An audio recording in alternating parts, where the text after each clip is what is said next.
সাবাস বাংলাদেশ, সাবাস।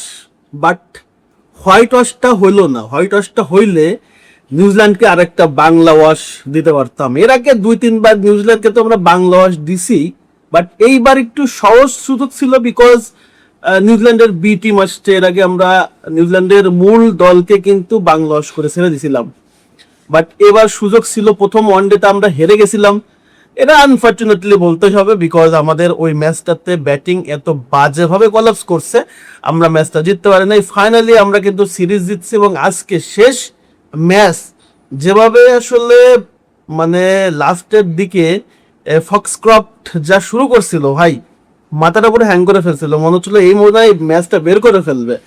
160 রানে যখন 9 উইকেট, সেখান থেকে 210-এ চলে যাওয়া, এটা কিন্তু আসলে সত্যি কথা বলতে একটা বাড়তি পেনের মতো।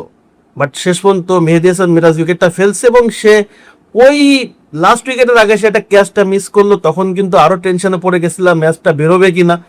বাট শেষ পর্যন্ত আসলে বের হয়ে গেছে। লাস্ট উইকেটে আসলে গ্যারান্টি থাকে না, যে কোনো সময় আউট হইতে পারে, কারণ এখানে লাস্টের দিকে একজন হয়তো ভালো ব্যাটিং থাকলেও বাকিজন তো একদমই আসলে বলার, সে আর কতটুকু বা সার্ভাইভ করতে পারে নাই।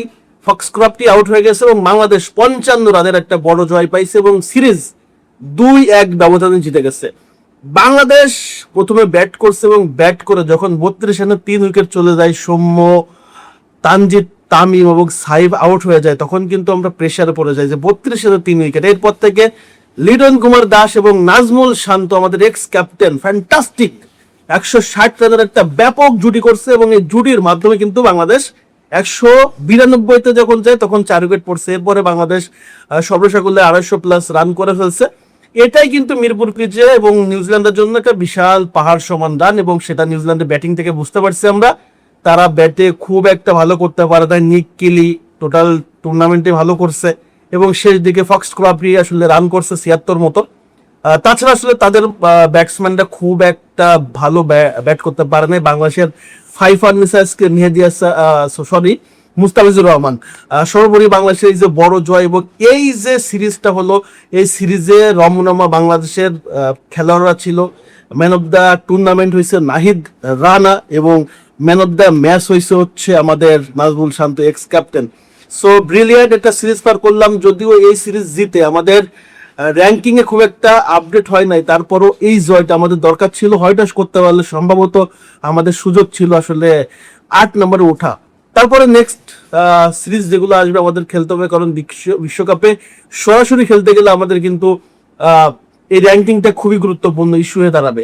সো এই যে বাংলাদেশে আজকে একটা চাপের মুখে দারুণ ঘুরে দাঁড়ানো লিটন এবং নাজমুল শান্ত, এই জিনিসগুলো কিন্তু বড় বড় ম্যাচে দেখাইতে হবে। আপনি